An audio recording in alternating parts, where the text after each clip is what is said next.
Cap à présent à l'intérieur du pays, zoom sur le poste de santé de Bankana dans la sous-préfecture de Karfamoria. Cette structure sanitaire manque quasiment de tout, du personnel et des équipements adéquats pour faire face aux soins des populations du village et ses environs.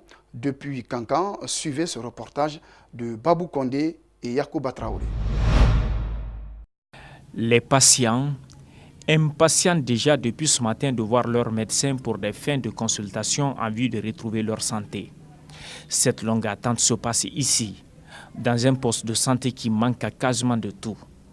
Les salles d'observation vides, quelques lits existants ont pour drap les banderoles des événements passés. Comme vous le voyez, il n'y a pas de matelas chez nous. Les matériels, on en manque beaucoup de matériel ici.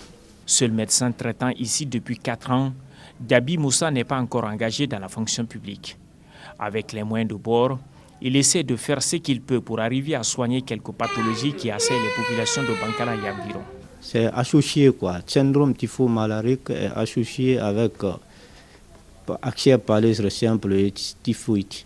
Souvent c'est ça. Et gastrique, souvent encore les hypertensions.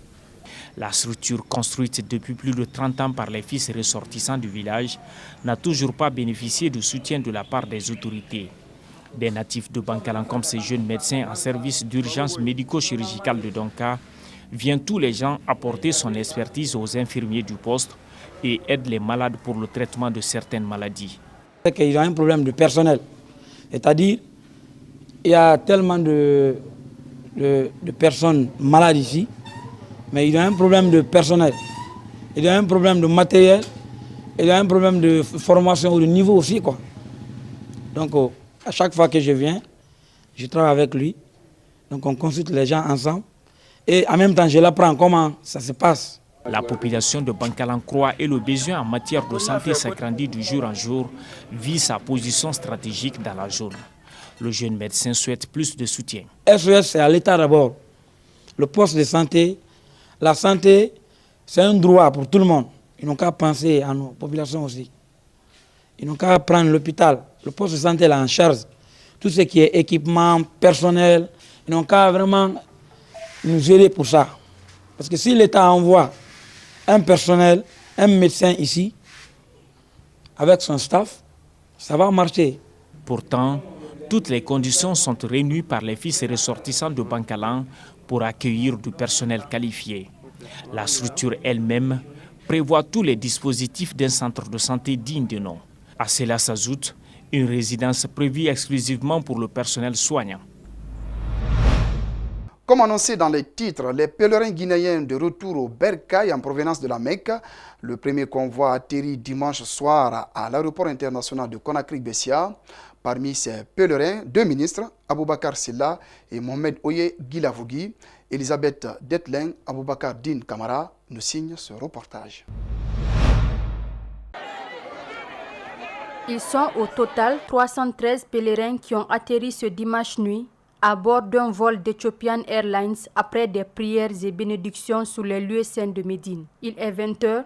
Parmi ces pèlerins se trouvaient des ministres, El Hadj Aboubakar Silla et El Hadj Mohamed Oye Guilavogui. Ils auraient fait des prières de Makkah, d'Arafat et de Mina. Je rejoins mon pays après avoir accompli ce 5e pilier de l'islam. Le pèlerinage s'est déroulé dans de bonnes conditions.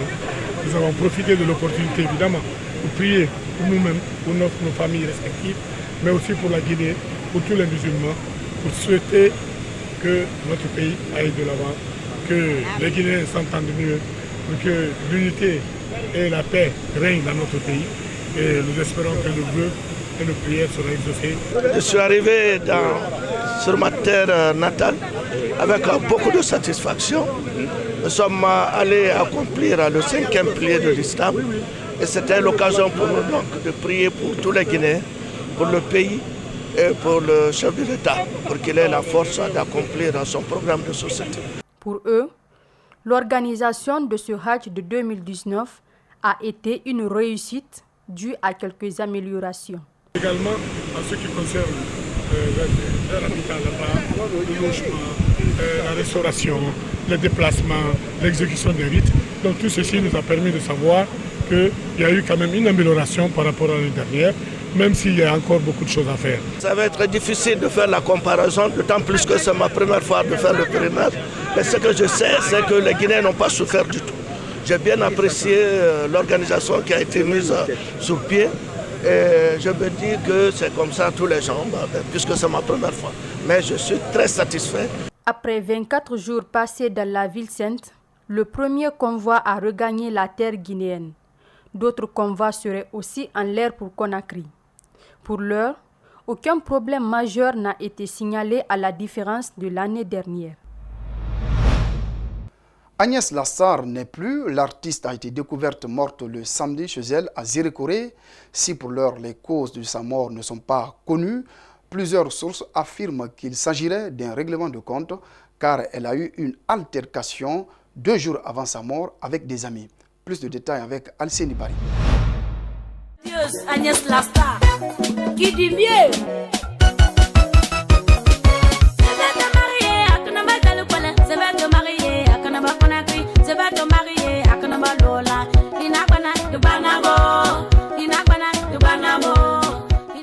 Âgée de 29 ans, Agnès Lastar, de son vrai nom, Agnès Delamou, a été découverte morte dans la matinée du samedi dernier, chez elle, au quartier Kapama. Et pourtant, le jeudi 15 août, jour de fête chrétienne, elle avait été invitée à se produire à l'église.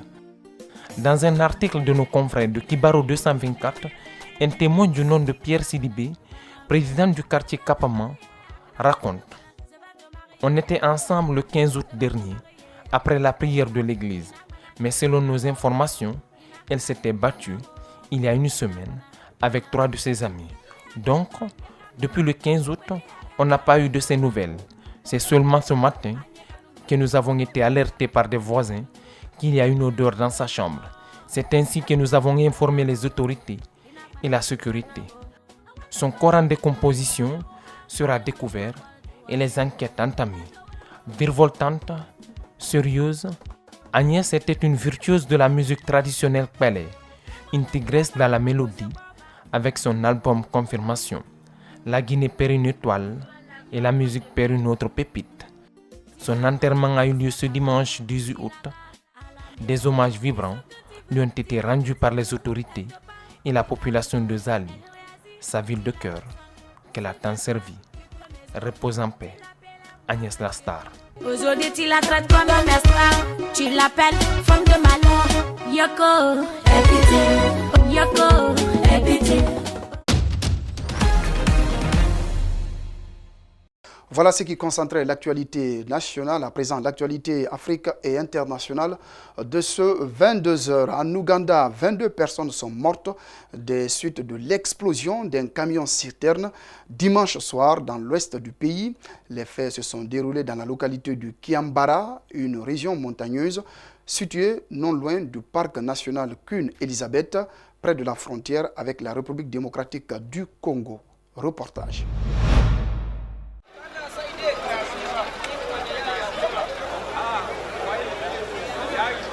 Lost control from Bushenyi side as it was heading to Kasese side. Lost control, no 2 vehicles which were parked on the side of the road overturned and immediately fire started. Still in the taxi. So meanwhile we were still waiting for others to come in. That's when we heard noise from other people who were outside. That's when we were hit by the petrol tank. Il y a des mesures qui ont été prises qui vont permettre de sécuriser ces travailleurs. La ministre du Travail, Muriel Pékino, s'exprime à l'issue d'une courte visite à Notre-Dame de Paris pour constater que la sécurité des ouvriers était assurée à la reprise du chantier. Je vous propose de l'écouter.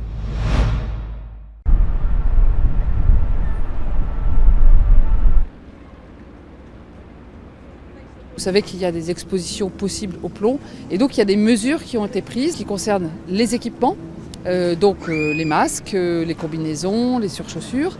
Il y a des mesures qui concernent les sas de décontamination, c'est-à-dire une douche à l'entrée et à la sortie et aucun des vêtements qui sont à l'intérieur sortent à l'extérieur et réciproquement, donc il ne peut pas y avoir de contamination à l'extérieur. Aujourd'hui, il n'y a pas d'inquiétude sur l'air de Paris et le préfet avec les services de sécurité sont en train de travailler sur les mesures. La première chose importante, c'est de mesurer pour vérifier qu'on n'a pas d'exposition. Donc aujourd'hui, nous n'avons pas de problème, mais les travaux continuent là-dessus et je pense que le préfet aura l'occasion d'en reparler prochainement. Voilà, merci aux téléspectateurs qui nous suivent à Carrefour Moria, c'est dans Cancan. C'est la fin donc de ce 22h. Merci aux équipes en régie, en édition. Ce journal est à retrouver sur notre site espacetvguinée.info que je vous invite à visiter. À toutes et à tous, excellente soirée. Je vous retrouve demain pour d'autres infos.